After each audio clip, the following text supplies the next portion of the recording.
And so he assumed what was happening was like an EMP blast through the hospital. Electromagnetic pulse, which is... Yeah, EMP blast. Explain that, You're listening to the Help Me with HIPAA podcast, where HIPAA and humor collide to make learning fun. Your delightful hosts are Donna Grindle and David Sims. Relax. HIPAA help is on the way. Welcome to the Help Me with HIPAA podcast. My name is David Sims of HIPAA for MSPs and Security First IT. Joining me as always is Donna Grindle of Carden. What's up, Donna? Nope, I'm happy to be sitting up, kicking and screaming and all that good stuff. The boot camp, I was just exhausted by the end of it. And I passed out Saturday, but then Monday, I guess there's been a lot of those norovirus outbreaks around here in the last month or so. Mm-hmm. So some semblance of something like that, because it was definitely contagious and it hit the household. I left just in time. Yeah, you did. And it's probably because I left. Y'all were just feeling so down and sick. Yeah. Violent response. Yeah, came from you being gone. I'm sure it was.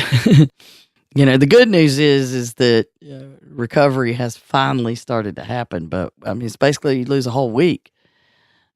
First you spend a day that you're not even aware of what happens, other than can I make it to the bathroom or not. That's really your number one concern all day long. Mm-hmm. And then it's can I sleep? Please just make this go away. And I had one of those headaches where I felt like when I lift my head up, it was too heavy to do that. And then when I lay it down and touch the pillow, it hurt. I'm like, oh, so, and of course you can't take any, pain medication because you throw it up. Yeah, it was great. It was great. I was really a lot of fun to be with. I didn't even like any moment. Anything. I felt so bad I couldn't be ornery, DD. Yeah. But I was so tired. I was like that Aretha Franklin, that commercial, the Snickers one where she's in the back seat being the diva. That's how tired I was at the end of that. So I got my sleep. So we want to give a shout out, I guess a special shout out to Carla. Yes. Yes, of course, this is coming out in a couple of weeks, but yeah, she's having a big birthday this weekend, right? Yep. Yeah. And needless to say, it is my fault that everybody's miserably sick. Somehow it'll be my, I don't know how exactly. I searched out this viral thing and I was hit the worst, but I'll take one for the team. Yes, she's having a big birthday that we're not allowed to talk about too much. Yeah, I won't say anything about it. Not going to give away your age, Carla. Just saying congratulations. You've made it further than most. Oh, God. I guess of all the things he taunted me with what he was going to say, we'll go with that one. Happy birthday, Kay. Happy birthday. Yeah. We don't know what we'd do without you. That's for sure. I mean, she runs things. We all know that. She's the boss. She says that we get to be the boss, but that's only if she agrees with what we're deciding. Yeah. So when we were at the boot camp, we had some like Q&A things we were doing on this little game called Kahoot. And she's like, David, let me see the questions and answers before we do it. And I'm like, no.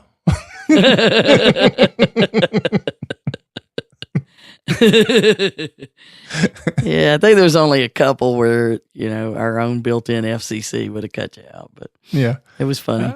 I had to make her squirm a little bit, but yeah.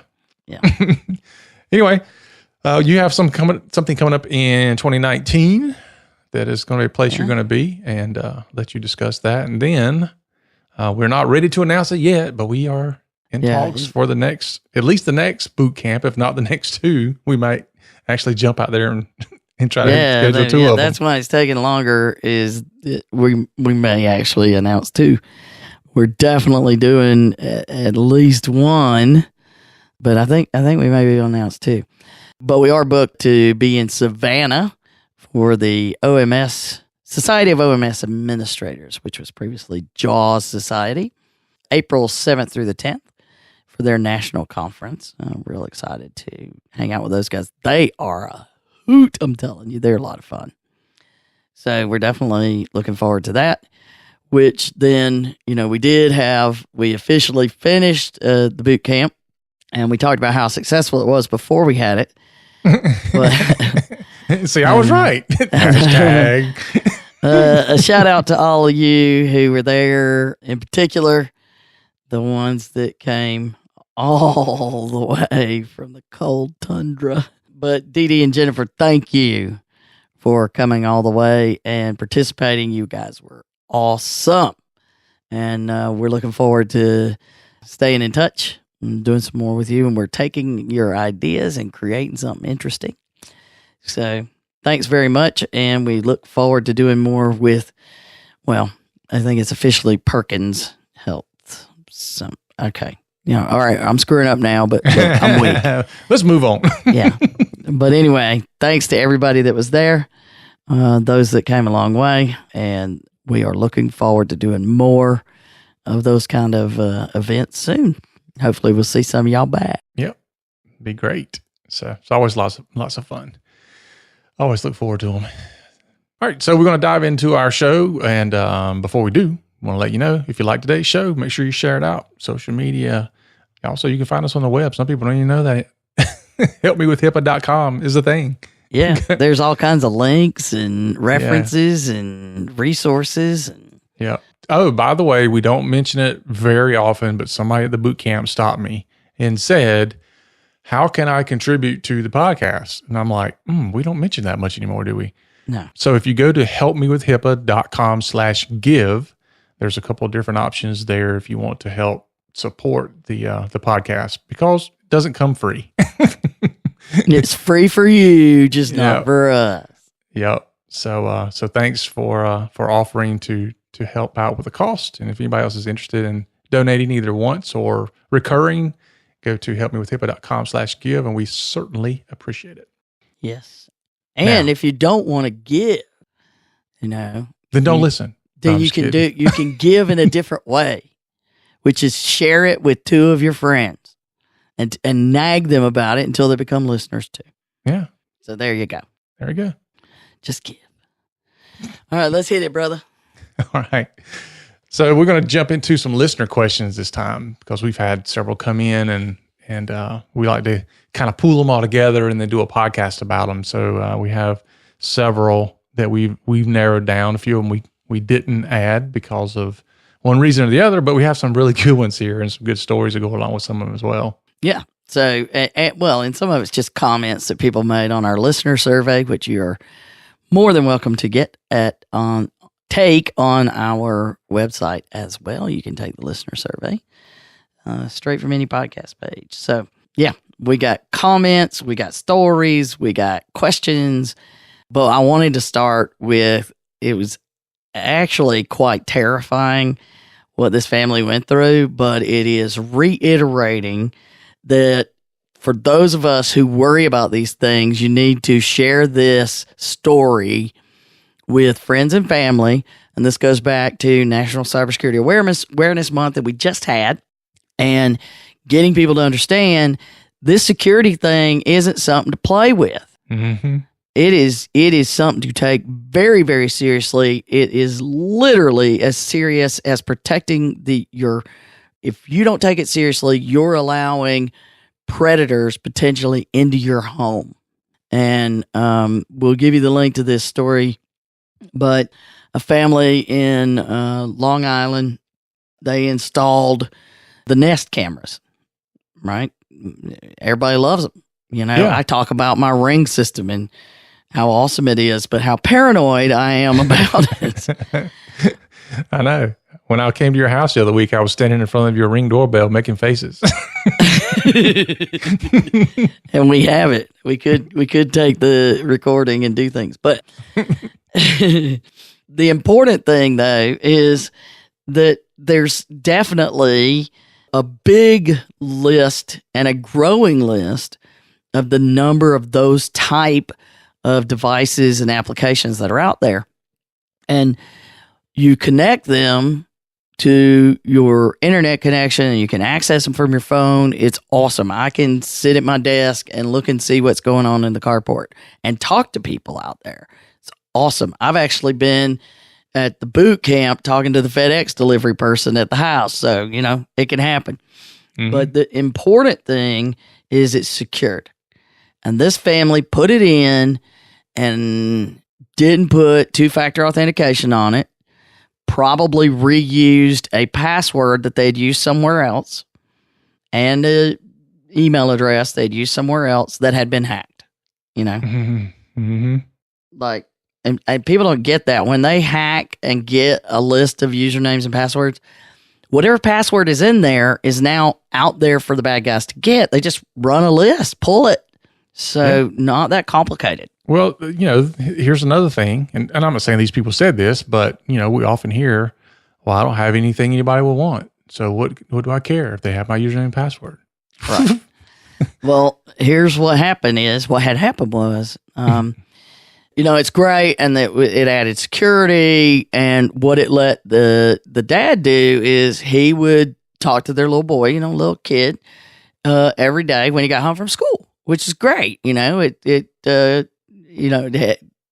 Double parenting, any duty that somebody else is handling, you're good with it. You're participating. Great. Be a dad. Love it.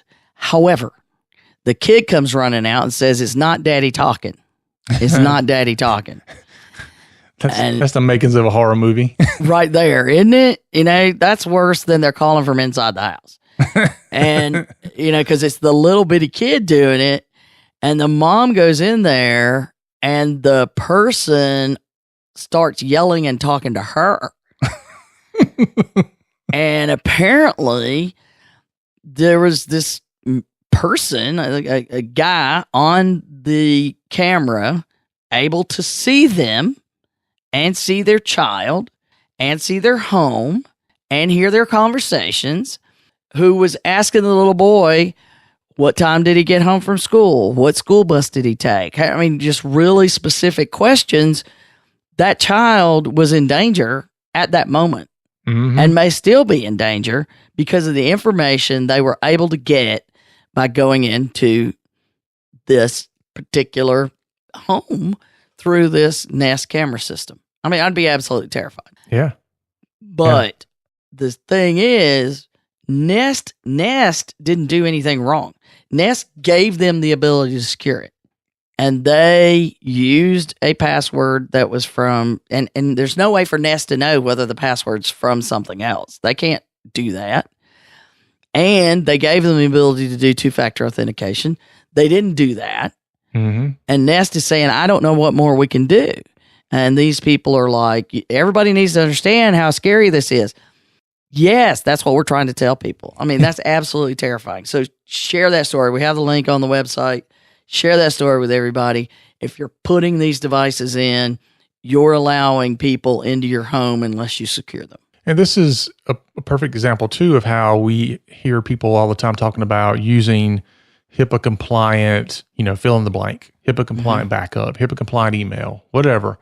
It's the same concept. It can be, just like this system can be secured, but it only can be if it's done properly.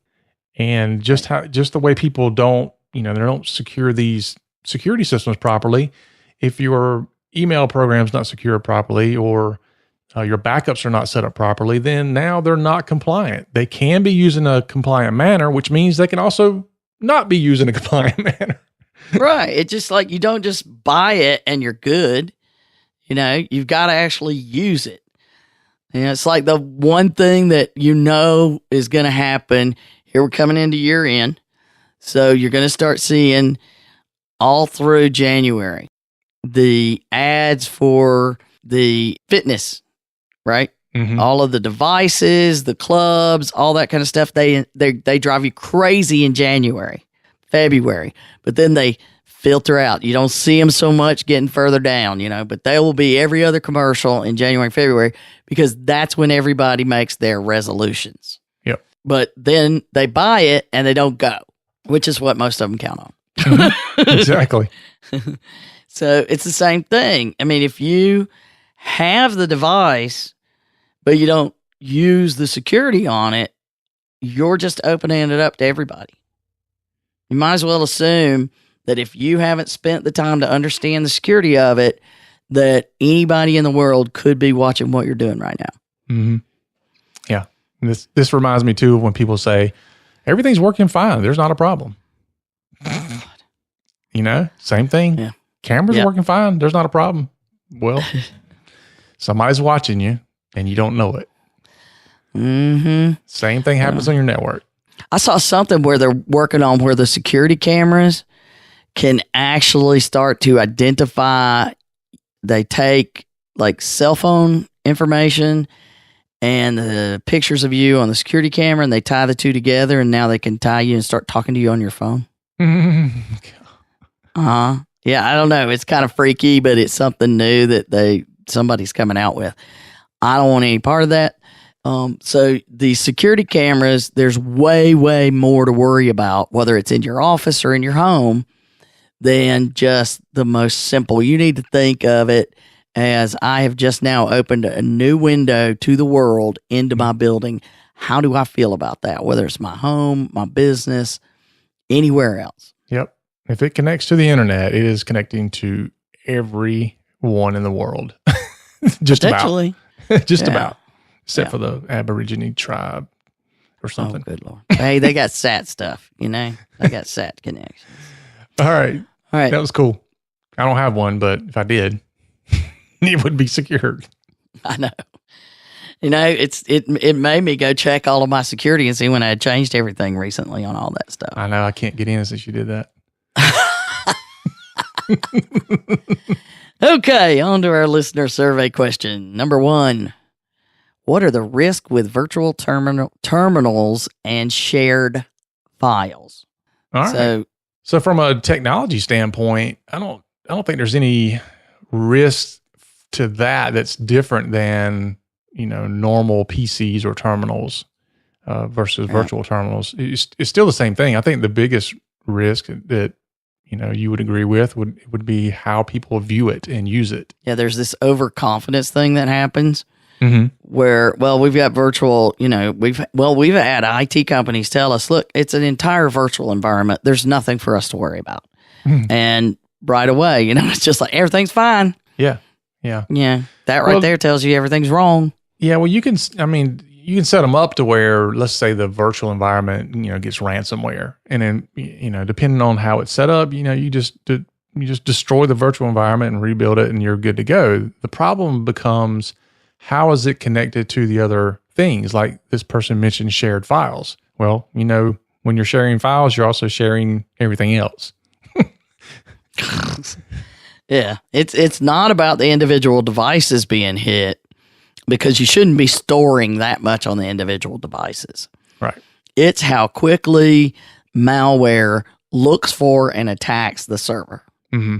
And those shares and authority and applications and data, you know, this stuff is actively searching out where it can get to the most information. And if you're sharing things on the servers and you're doing all of that, to have the attitude, I don't have to worry about this virtual device getting, you know, hacked or encrypted or whatever, because I can just, you know, roll up another one. No. You can't have that kind of attitude about it, because it's what else can it do? What can the user that's actively using it launch malware and get to on the network, i.e. shared files? So What are the risks? All the same when you have a regular terminal. There's nothing different as far as with shared files. Yeah. I mean, I'd have to understand, you know, a specific scenario to give you something different. But I mean, I know that we had a client that we picked up from another IT company that had a similar type environment, and they were using a process by which they shared files, and the files were being constantly backed up, you know. Mm-hmm. So they got a ransomware attack, and they went to the IT company, and they said, well, we pay you for backup. And they go, well, our backup is, you know, live, meaning it's backing up all the time immediately. Well, that's not very good when you get ransomware. No. Because now the ransomware affected all the files locally and all the backups because everything was being backed up immediately. And so they were not able to recover anything. Oh. Bad for them, good for us. We got a good client out of that. Yeah. It's that overconfidence. Anybody, I saw a quote from a CISO that said anytime the board asked him how things are going, he goes, everything's great, but the situation is dire. Because you should always think that at any minute it could all fall apart. Oh, yeah. Well, we made a point to talk in the HIPAA boot camp about every device you have. It's not a matter of whether or not they have vulnerabilities. It's just a matter of when somebody's going to find them. Exactly. They're all vulnerable. Everything we have that's IT is vulnerable. Sometimes it could take a decade before the vulnerability comes out. Oh, we found something. It's been there for 10 years. And you're like, oh, gosh. Yeah, you're not kidding. I think Microsoft just patched a few of those. Right. And it's just crazy. So, everything you have, you can't, at least IT people should know this, but you can't ever say it's completely locked down, no vulnerabilities, it's good to go. There's always vulnerabilities. Always. Indeed. So, and the other thing is, depending on what type of virtual terminal environment you're using, and there's Citrix and VMware, but another one that a lot of people use is they'll have those clients connect using remote desktop protocol. Oh gosh. And we have talked repeatedly about remote desktop protocol is just it's like it's so simple for them to break in. That's all they do. Some of them just look for those to be publicly accessible. So you really, really, really can't make them publicly accessible. But part of a responsible risk management plan assumes they're going to get in. Mm-hmm. And let's say you don't have it publicly accessible, but you're using it internally. Right. They're still going to use it. Yeah. Yeah, and I've seen more than once that the people that have the I got a guy IT department. Yeah, I got a guy. Yeah. More than once I have seen the I got a guy person setting up, RDP on the server so that they can remote in because they don't want to pay for any of the remote management tools. And and they're going in, they leave that just completely open. Completely open. Yep. And don't tell anybody. Yeah, don't tell me. And plus, once somebody gets inside, they probably have RDP set up on all the other machines. So, the first thing I'm going to do as a hacker is I'm going to go in, pull up my RDP application, and start hitting all the IP addresses, see if any of them will allow me in. Yeah, it's a quick scan. That's all you have to do. Scan. It gives you a list of the IP addresses that have that port open. Right. And we'll answer. So it's not complicated. Mm-hmm. So therein lies the virtual terminal shared files risk is that when a virtual terminal is hit, anything that's shared with it is also hit, and that it has access to is also hit, and that overconfidence. But you better be worried about what vulnerabilities you're creating inside your network, and please do not have public-facing RDP. Please. Yeah, really. Mm-hmm. So there you go. We could do a whole discussion on nothing but virtual, and we may have done an episode on it. We've done so many now. This is episode 180. I don't even know what. I know. Sometimes you'll say we covered this, and so I'm like, did we? Yeah. It's sometimes it just comes to me. Yeah. All right. And Krista and Carla, though, they can rattle them off. I don't. Yeah, I know. I have a hard time keeping up with them. Yeah. So number 2, pretty good question here. What is geo-blocking? Yeah. So this is. It says the question came up about geo-blocking China. What if a resident of a community has family in China? Their internet is provided by a continuing care retirement community. I'm thinking their family email would be blocked if there's a way to open up specific emails or IP addresses and not open up the whole country. Okay, so first of all, geo-blocking says we're not going to allow anybody with an IP address of this country to access our website or send us email, or we're just going to block it because we have no business reason to do it. Right. Which I do that on a lot of our stuff. I don't know about you, but Yeah, you have to, because these other countries are, they're slamming your website with thousands of requests, an hour sometimes, and it's slows your traffic down and all that stuff. But yeah, I'm not going to do business. I'm not going to do business with somebody in China. So why do I care if they can't see my site? Well, and we talked about the threat of nation state attacks and how people assume that, I'm not a defense contractor. I'm not any of these things, so I won't be a target. They're looking for anybody, people, anybody. Mm-hmm. You could just be a rung in a ladder to them. So that's why you block it. And if there is no reason to get that information, it's great to just block it. So all of the Eastern Bloc countries block the Eastern Bloc or whatever.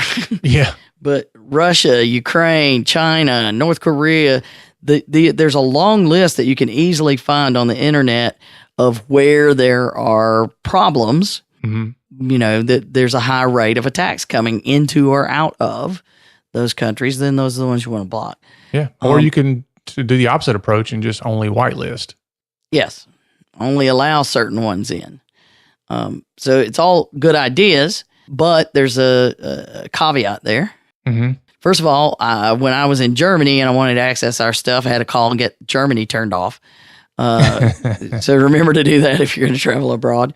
But also, if you use a VPN, which we're big fans of, I can look like I'm coming from anywhere. Mm-hmm. And that's how you get around it.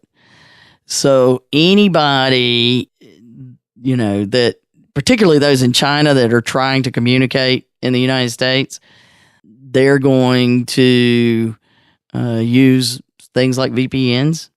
And there are some whitelisting tools and all of that, but I wouldn't turn off the whole country by any means. Mm-mm. And it just depends on the capability of the systems, whether you can whitelist particular emails or IP addresses. Right.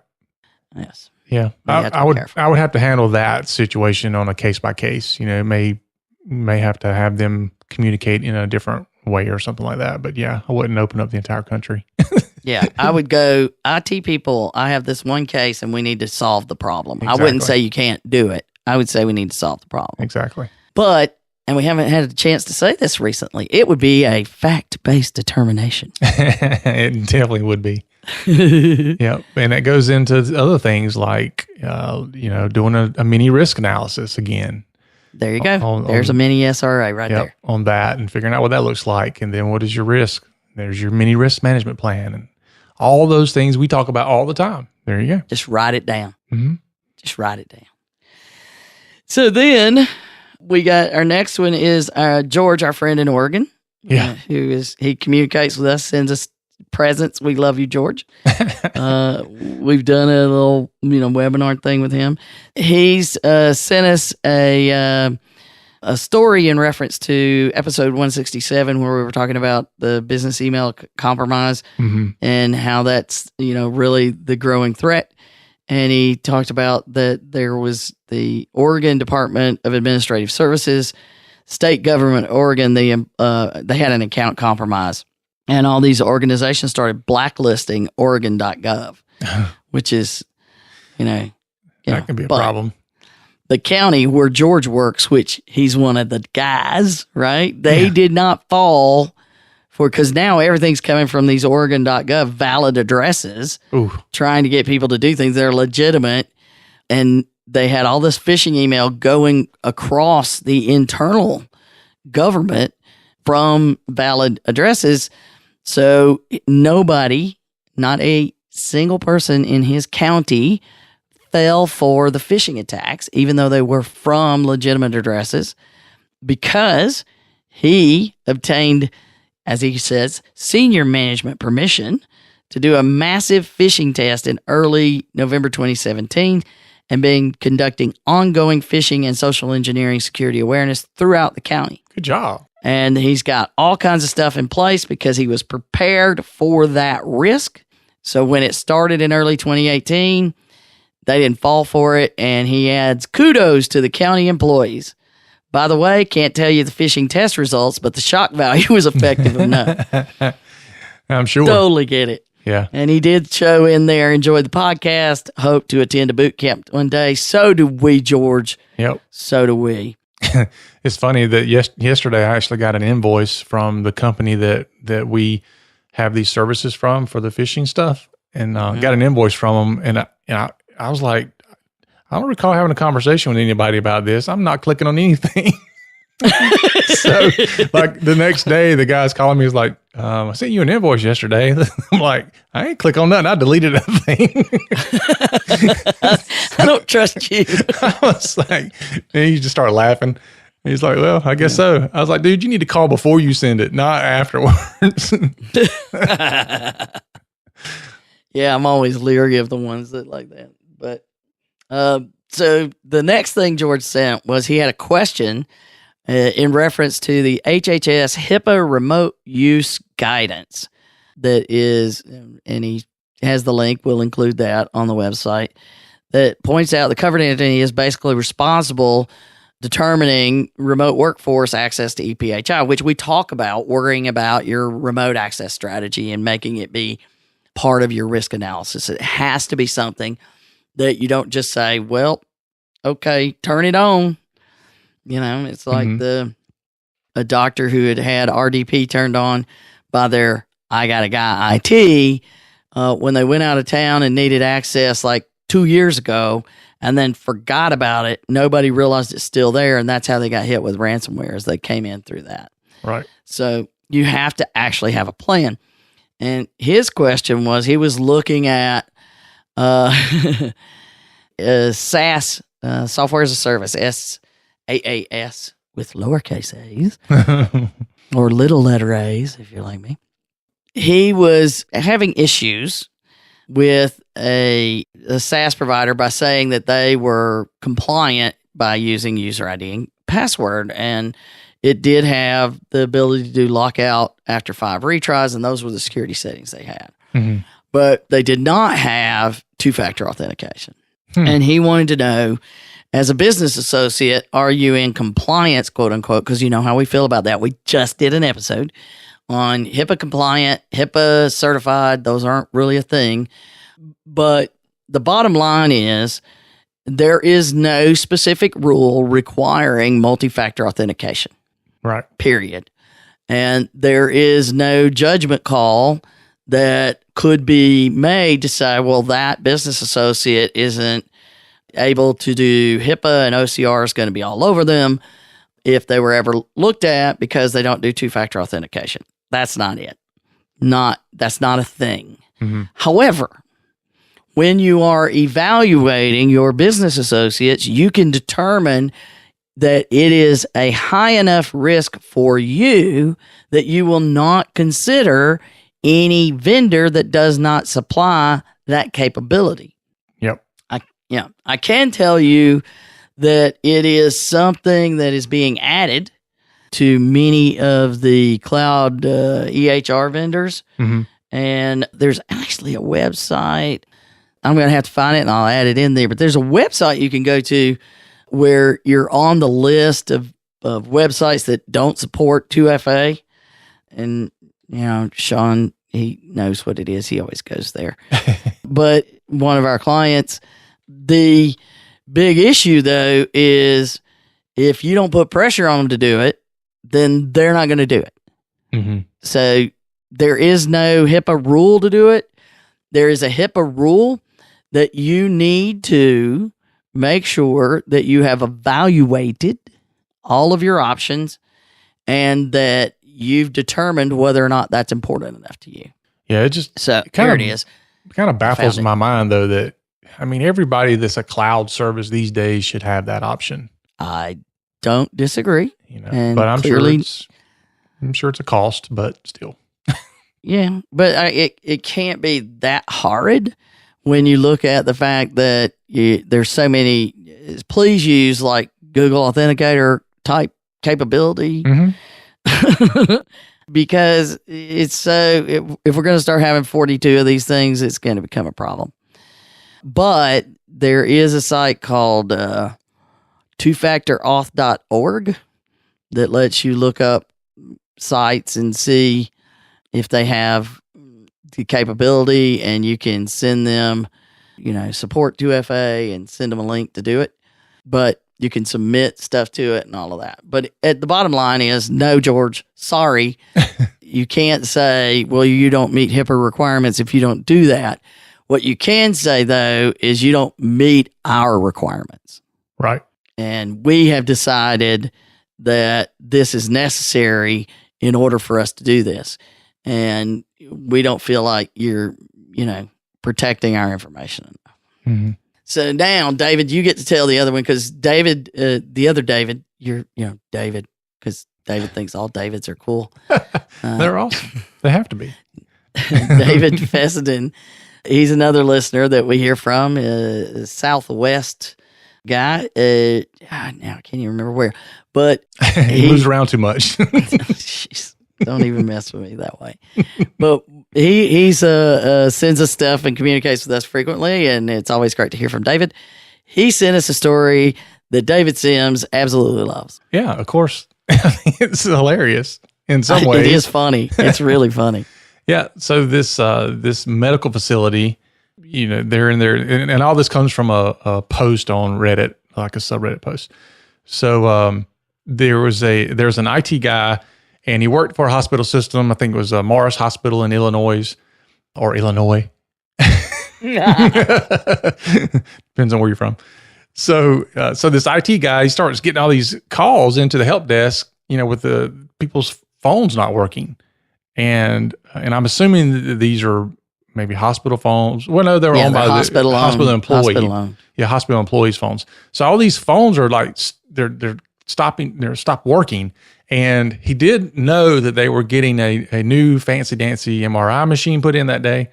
And so he assumed what was happening was like an EMP blast through the hospital. Electromagnetic pulse, which is EMP blast. But explain that. So, all right. So which sounds like possibly right, but then he noticed, well, wait a minute, these computers are working, these other electronics are working, but all of a sudden all these phones aren't working. So as he starts digging down into what's happening, he notices that all of the devices that aren't working are Apple devices. Yeah. iPhones, iPads, and watches. Right. They're all Apple devices. So it's like an Apple EMP. So, I think I would have originally probably thought it was some kind of update they pushed out. Never had that. They killed everything. Who knows? I mean, but the funny part about it is Android didn't have a problem. But come to find out, the interesting part of it was the MRI machine has to burn off some supercooling stuff and all that because of the giant magnet in the machine. And it burns off the liquid helium. The helium, evaporated helium, was pumped throughout the facility through a vent, and apparently the vent was leaking. And so now there's helium getting pushed out all over the hospital. Come to find out, the helium makes the Apple devices' clocks go crazy, which then causes the device itself just to shut down. It's like the kryptonite of all. It was like, you've got to be kidding me. The helium being leaked out in the hospital caused all their Apple devices to completely go haywire. Yeah, and he tested it, but he put a phone in a bag with the helium, and you could see it took 8 minutes in the bag completely with it. So you got to wonder how much helium was going into that place. I know. And how many people had squeaky voices. Yeah, everybody's running around going, mee, mee, mee, mee, mee. But he said it was like, okay, so just in a very simplistic explanation is the clocks are way more important than even David and I were aware of as far as, considering this could do it. And how the clocks work in the devices, it just so happens that Apple they converted over and they're using a special kind of chip in their clock that other people don't use. And that chip is susceptible to helium. Crazy. It just makes it quit working right. And that chip screwed up the Apple clock, which screwed up all the devices. They just went dead. They wouldn't even show that they were charging. Wow. I mean, I've known the clocks to do crazy things. Like, sometimes I've had a client call and like, I can't get to websites and I can't do this. And I'm like, well, what is the date and time on your machine? And the clock will be way off, or sometimes the date's off. And they're like, you kidding me? The date and time does that much? And I'm like, yeah. Hey, I've had a coffee pot that we thought was broken because it quit working after a power outage. Mm-hmm. Turns out if you don't set the clock on it, it won't give you any coffee. Wow. Of course, you haven't had enough coffee to figure that out. So it's a vicious cycle. I know, that's crazy. But yeah, I've never heard of anything like this happening. Now, in the article, it says that the Apple people knew about it, and it was no shock to them. But I'm sure that's not something they put out. So, so I guess now, if you're doing your risk analysis, any helium vendors you have. That's right. So you have to put on your risk analysis if you're at, like this hospital used iPads and iPhones for accessing the EHR, and they were owned by the hospital, so they kept them in there. So they did all that stuff, but they didn't have in their risk analysis helium being pumped in and making the devices, shut down. Mm-hmm. So there you go. We could take a helium tank, pretend we're going to have a bunch of balloon parties, and actually just pump it into the facility and shut down all the Apple devices. Yep. So note to self. I'm waiting on the movie that comes out where somebody uses helium tanks to shut down the security system and break into the bank. It'll happen. Yeah. That's an awesome idea. Yes. Still though, that's a lot of helium. But they say it's like a tiny grain of sand getting in that goes straight to the clock. Yeah. But like you said, if it takes 8 minutes inside of a sealed, Ziploc bag, then how much was being pumped out into the open for it to do this? Yeah, and if they have it in their pocket or what, I don't know. There's a lot of questions I had about it, but hey, we're going to go with the story. And but yeah, helium. Helium. Yeah. I got a funny helium story from do you know that it is possible? I have seen it happen that you can belch helium. And it's a whole long story, but it does make a funny belch.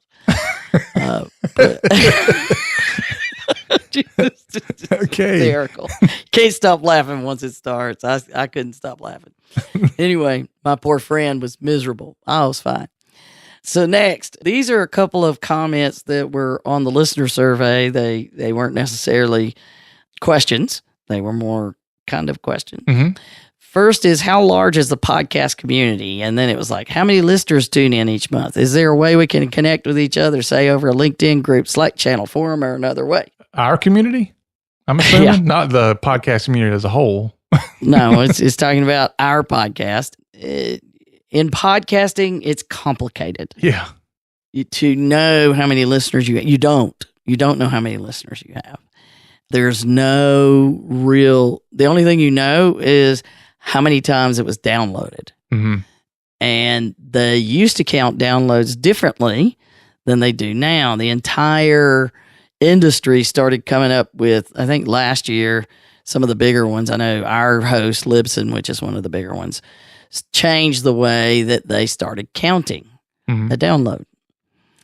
And it, kind of got out a lot of duplication. Like if you listen to it you part of it on your phone and the next part of it on your computer, but you're still within the same IP address. And so there's a lot of different things that they did to whether it counted as an actual download and a listen.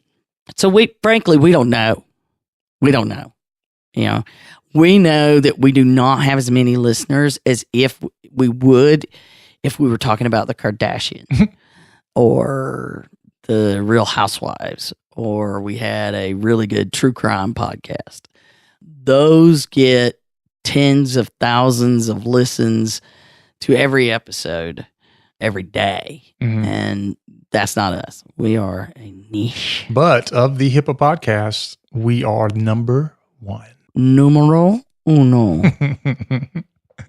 There's a big crowd of HIPAA podcasts out there, and we certainly have been the longest running HIPAA podcast ever. The history of the internet. That's right. It'll be hard for anybody to beat us. And as far as having a group, we've never really talked about it just because, hell, that's one more thing we got to do. That's exactly what I was thinking. Like, ain't nobody got time for that. No. Ain't nobody got time for that. Oh, yes. I mean, it is a good idea. I don't know. We'll have to discuss it at one of our meetings of the Council of Elders, or whatever we call it. Yes, Council of Elders. No shot at you, Carla.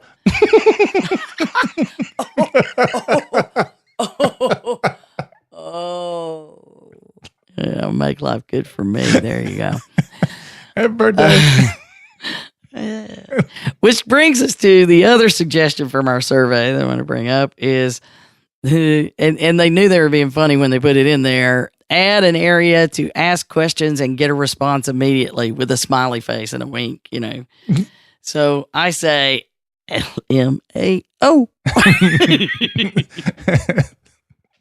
But actually, you know what that is? Do you know what it is? You can get something very similar to that just by becoming a Cardin client. But that's crazy. Cardin client. I know. Then you have to pay for stuff. No, but I want to get free immediate response. That's right. Well, I don't want to pay taxes, but that fire department better show up and put my fire out if my house is on fire. Well, what you can do is just bookmark all of our podcasts and all that stuff. So when you have a question, you just know where to go to get your immediate answer. There you go. You can search for all kinds of cool stuff on the pod. You just go there and search. I mean, I go to the podcast website and search for stuff when I'm trying to find stuff. I have done that as well. So I do think it's funny that you suggested it because it is funny. And you knew it was funny. Yeah, that's called being a Cardin client. That's all I got to say. That's the only thing I got, because otherwise, I got just the thought of being able to do that. And just so you know, when somebody walks up to you, like at any event, or especially a bar or somewhere, if they ever ask you the question of, can I pick your brain? What that translates into is, can I pick your pocket? So for all you people who get paid for what you understand what I'm saying. That's right. And I do have one. Other listener thing. Our friend in Jacksonville, Chris Dix. We always appreciate information from him. He's a lawyer. He's got some great stuff. I'm sure he gets his pockets picked. Yeah, I know. By the way, Chris, I've got a question. Anyway, quick question. It's always a quick question. It's a quick question. Yeah. But he sent us a thing a while back that I've been trying to figure out how to work in that gets to company-owned phones, and somebody actually put even though the policy says you can't carry the passcode with the device, some people were doing it. And it is really complicated legal proceedings trying to get Verizon to sell. So I've been trying to figure out a way to work that in with something else, because it's really cool and it's not quick, but I really do. I'm finding it quite interesting. I just can't figure out how to work it in. So thanks for that, Chris. I didn't want to leave you out. All right. Good deal. Well, we'll work it in soon, I'm sure. Yeah, I'm sure. David's on top of that one. I got it. You can sleep well at night, Chris. I got this. All right, folks, that's our show for today. Please remember to follow us and share us out on your favorite social media sites. And remember to rate us in our podcasting app and anywhere else you can spread the word. I mean, you're spreading other things this time of year, right, Donna? Joy. Just sheer joy. Don't forget to send us your questions and ideas that might be on our next version of Q&A. So remember, for Donna and myself, the HIPAA is not about compliance. It's about patient care. You've been listening to the Help Me with HIPAA podcast, hosted by Donna Grindle and David Sims. The show created to help you with HIPAA. For more information or to ask us a question, visit our website at helpmewithhipaa.com. Neither Donna Grindle or David Sims are attorneys, and they do not offer binding legal advice concerning regulatory compliance. The information in this podcast should not be relied upon or construed as legal advice in any way. Consult your attorney for legal advice concerning compliance with HIPAA regulations.